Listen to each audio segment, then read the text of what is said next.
आपने भी ये गलती कभी ना कभी जरूर की होगी। क्या आपने भी कभी कहा है I have visited the museum yesterday? सुनने में ये सही लगता है ना, लेकिन ये गलत है। सही तरीका होगा I visited the museum yesterday. Have visited और यस्टरडे एक साथ यूज नहीं किए जा सकते।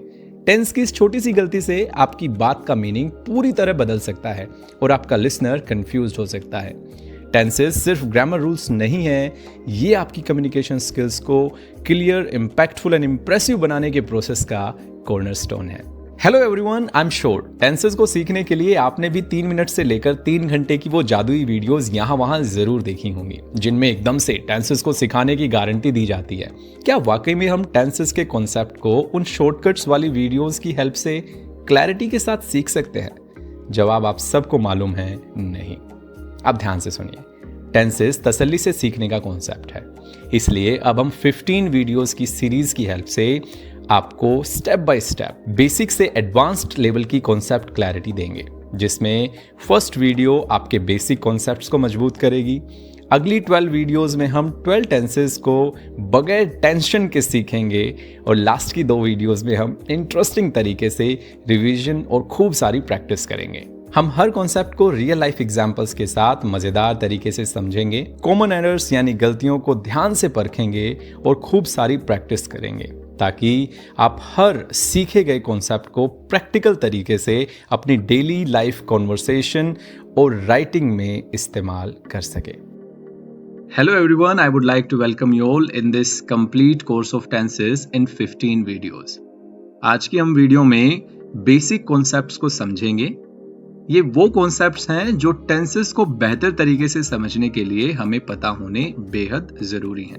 तो चलिए शुरू करते हैं। तो सबसे पहली चीज जिसका हमें पता होना चाहिए वह है सेंटेंस स्ट्रक्चर। सेंटेंस स्ट्रक्चर का मतलब होता है जब हम वर्ड्स को एक प्रॉपर स्ट्रक्चर में, एक प्रॉपर ऑर्डर में एक के बाद एक अरेंज करते हैं ताकि उनके अंदर से मीनिंग हम निकाल सकें। अब हर लैंग्वेज का अपना सेंटेंस स्ट्रक्चर होता है, लेकिन हमारे साथ प्रॉब्लम ये हो जाती है, हम हिंदी के सेंटेंस स्ट्रक्चर के अकॉर्डिंग इंग्लिश बनाने की कोशिश करते हैं। आइए इसको एक एग्जाम्पल के थ्रू समझते हैं। मान लीजिए हमारे पास ये एग्जाम्पल है, वह किताब पढ़ रहा है।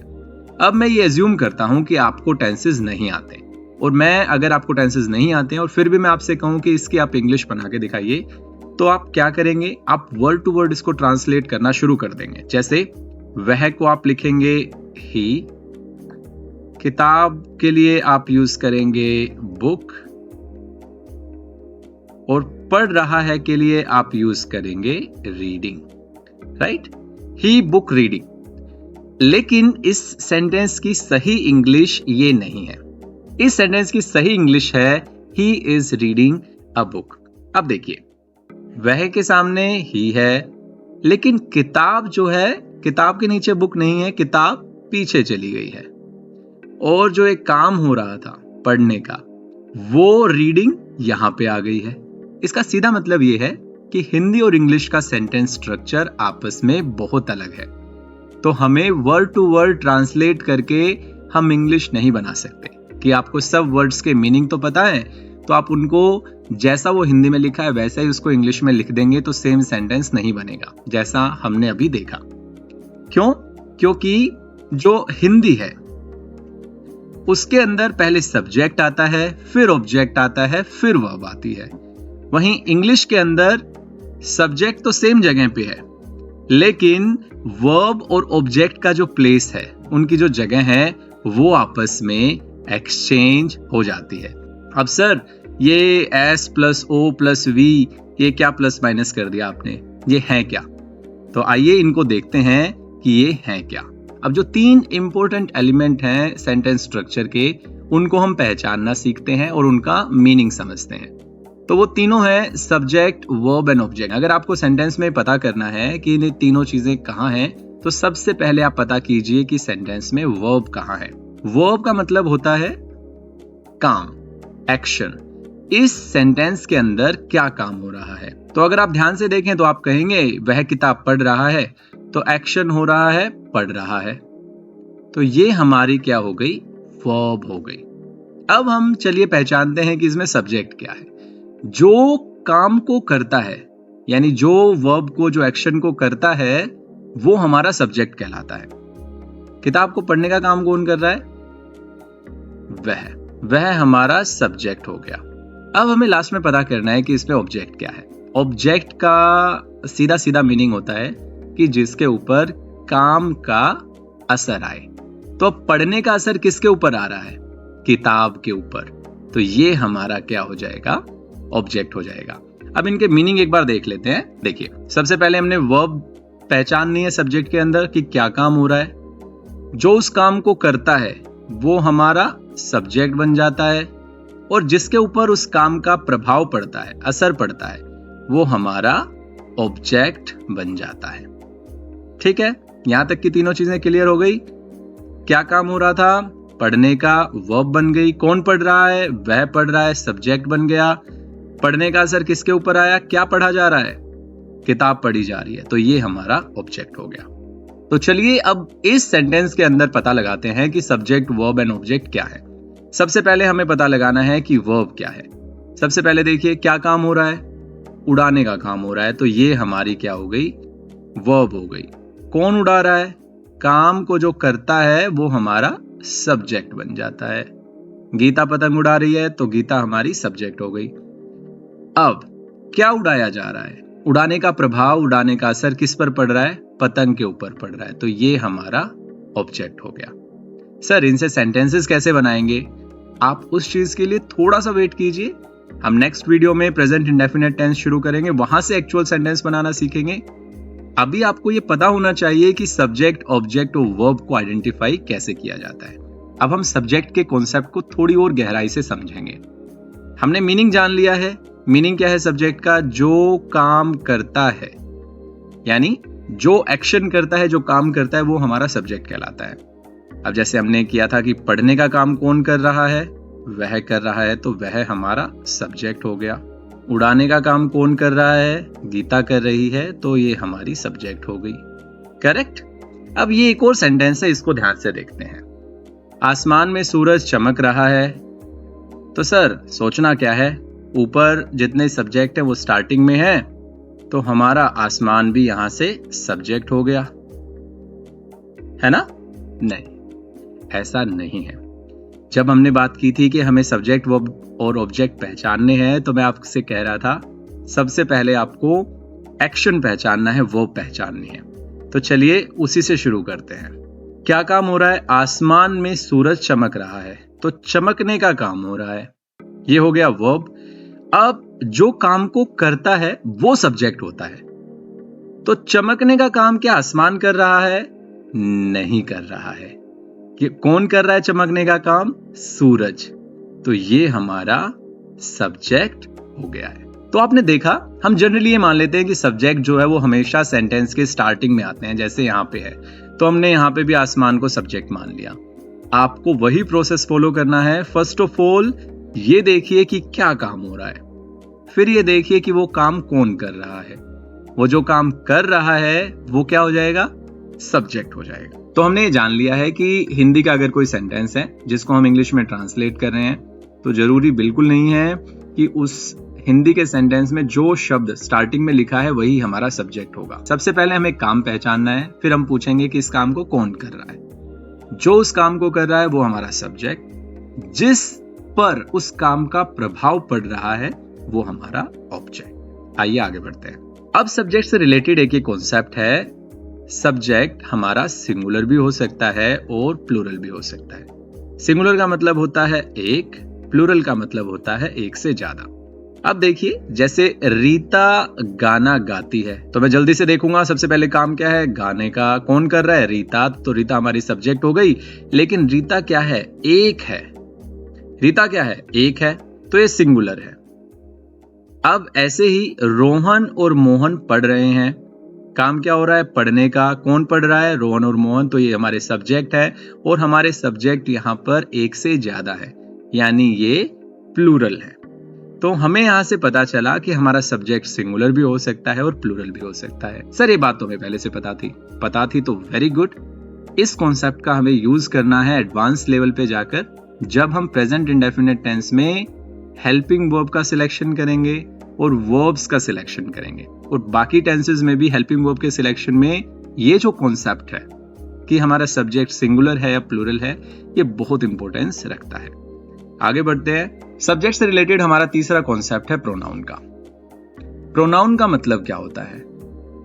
प्रोनाउन का मतलब होता है, देखिए यहाँ पे मीनिंग लिखा हुआ है, a word used to replace a noun. अब सर नाउन क्या होता है?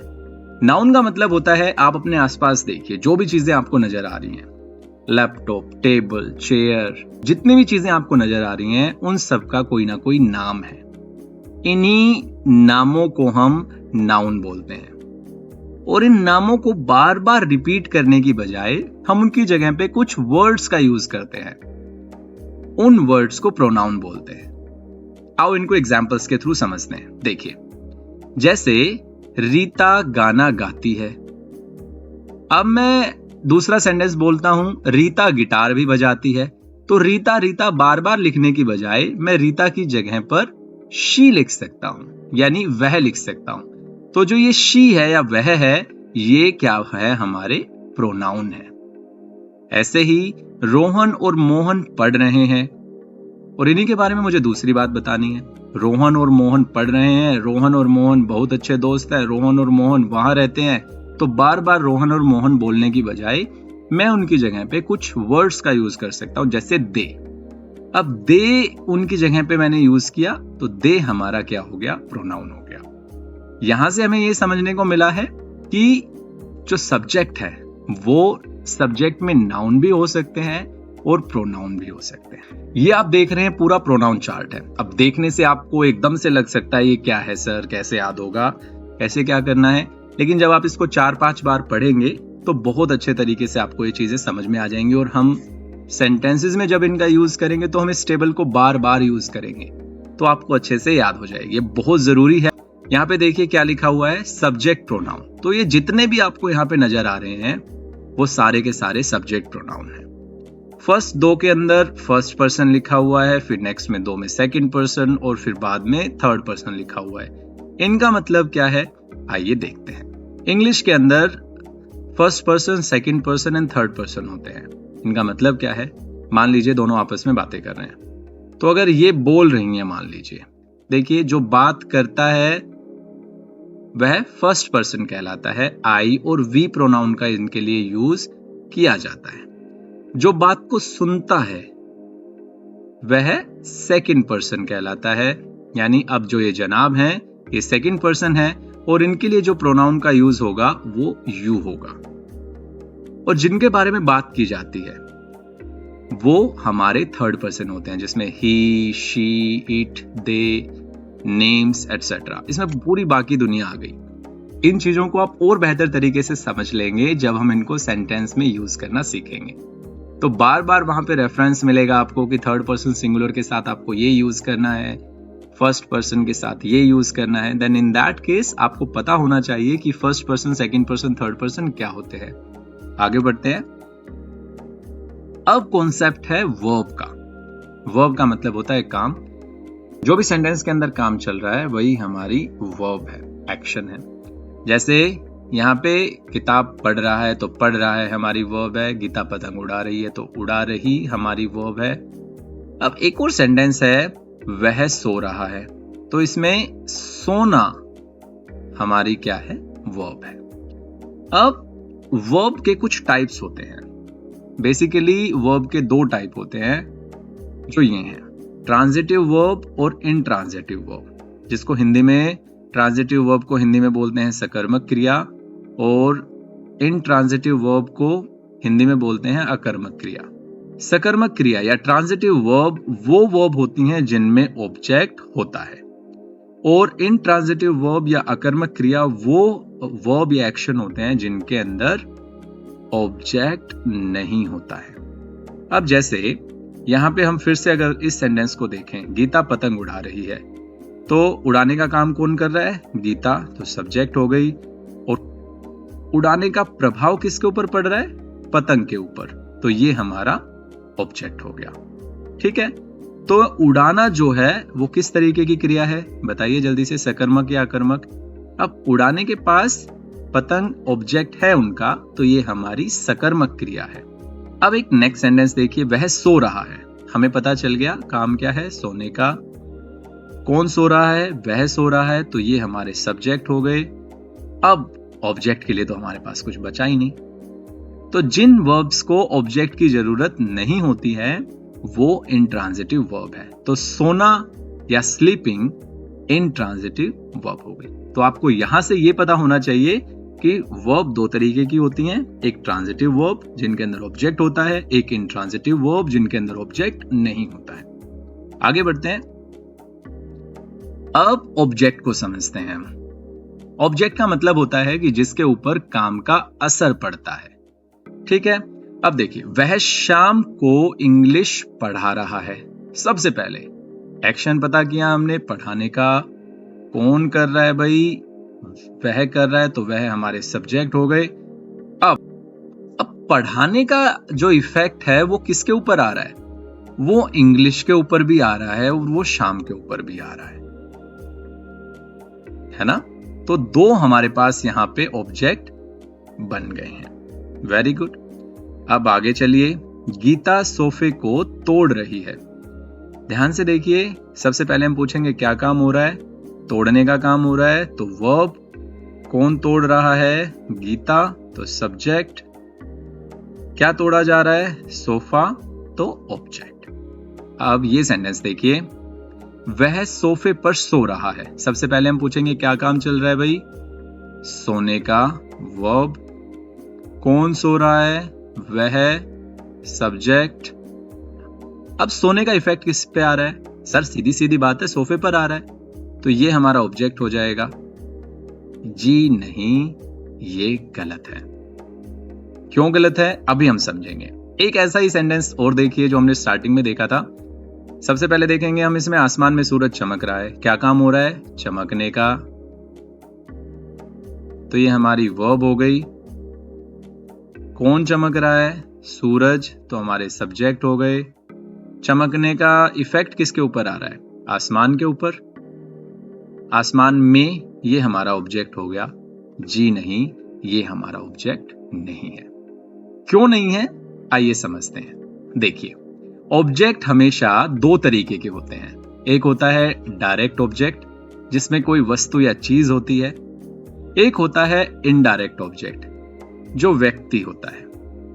यानी व्यक्ति और वस्तु, सिर्फ दो ही ऑब्जेक्ट हो सकते हैं, स्थान कभी भी ऑब्जेक्ट नहीं हो सकता। अब जो ये चार सेंटेंसेस हमने पीछे पढ़े थे, इनको एक बार दोबारा पढ़ते हैं। तो अब ध्यान से देखिए, फर्स्ट सेंटेंस के अंदर हमें दो ऑब्जेक्ट थे हमारे पास। इंग्लिश पढ़ा रहा है, तो इंग्लिश, तो हमारा ये क्या हो गया, डायरेक्ट ऑब्जेक्ट हो गया। और शाम व्यक्ति है, तो हमारा ये इनडायरेक्ट ऑब्जेक्ट हो गया। लेकिन हमने जान लिया था कि प्लेस कभी भी ऑब्जेक्ट नहीं होता है, ध्यान रखना। अब ध्यान से देखिए, हमने सोफे को यहाँ पे ऑब्जेक्ट नहीं माना। क्यों नहीं माना, क्योंकि ध्यान से देखिए, वह सोफे पर सो रहा है, तो यहाँ पे जो सोफा है वो हमें प्लेस की सेंस दे रहा है, यानी स्थान की सेंस दे रहा है। और जगह कभी भी ऑब्जेक्ट नहीं होती है। सिमिलरली, आसमान में सूरज चमक रहा है, हमने आसमान को ऑब्जेक्ट नहीं माना, क्योंकि आसमान में, यानी यहाँ पे आसमान क्या है, जगह है, और जगह या स्थान या प्लेस कभी भी ऑब्जेक्ट नहीं होते हैं। सर आपने ना यहाँ पे तो सोफे को ऑब्जेक्ट करके काट दिया और यहाँ पे सोफे को ऑब्जेक्ट बना दिया। अब आपको सोफा वर्ड को नहीं पकड़ना है, सेंस को समझना है। इस सेंटेंस के अंदर जो सोफा है वो किसी स्थान के लिए यूज नहीं किया गया है कि वह चीज को कहां पर तोड़ रही है।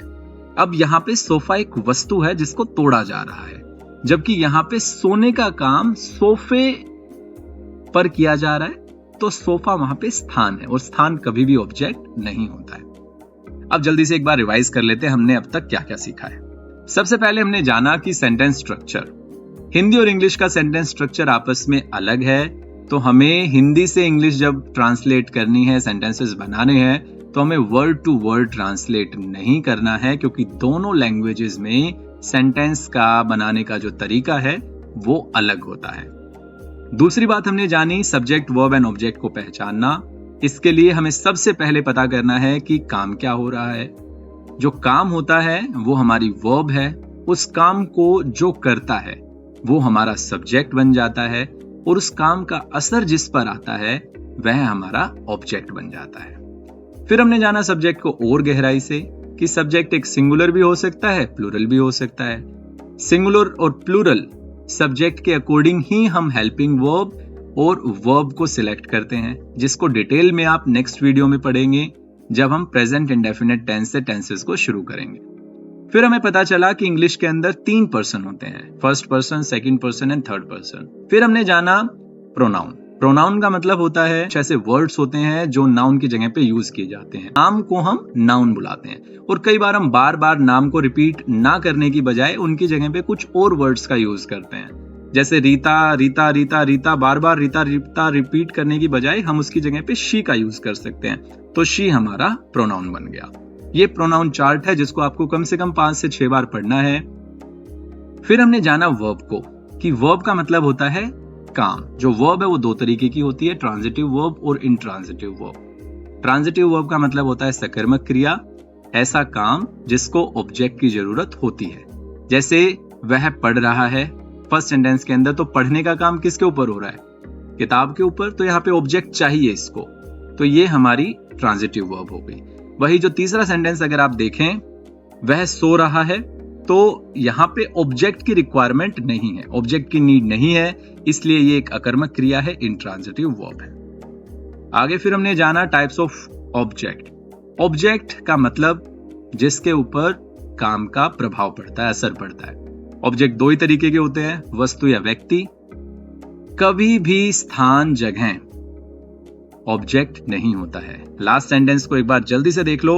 आसमान में सूरज चमक रहा है, क्या काम हो रहा है, चमकने का, वर्ब। कौन चमक रहा है, सूरज, subject.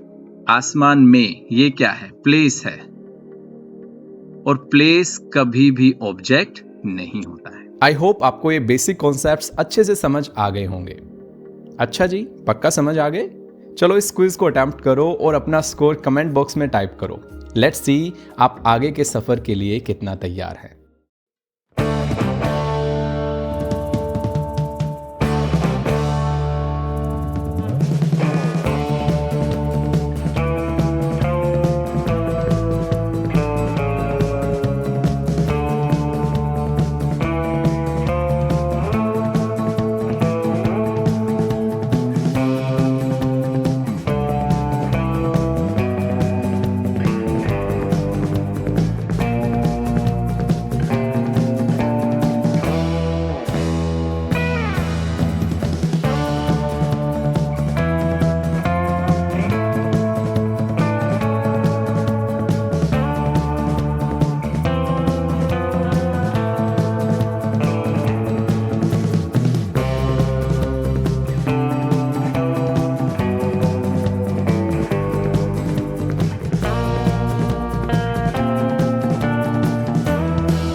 I hope you must have enjoyed this video. आप ऐसी ही इंटरेस्टिंग वीडियोस देखने के लिए चैनल को सब्सक्राइब कर सकते हैं। क्या कह रहे हो, कर दिया subscribe? Well in that case thank you so much. That's all for today. See you all in the next video, जहां हम प्रेजेंट इंडेफिनिट टेंस को इजी और इंटरेस्टिंग तरीके से डिटेल में समझेंगे। Till then bye bye, take care. और हाँ, बता दो खुद को, fear of English not anymore.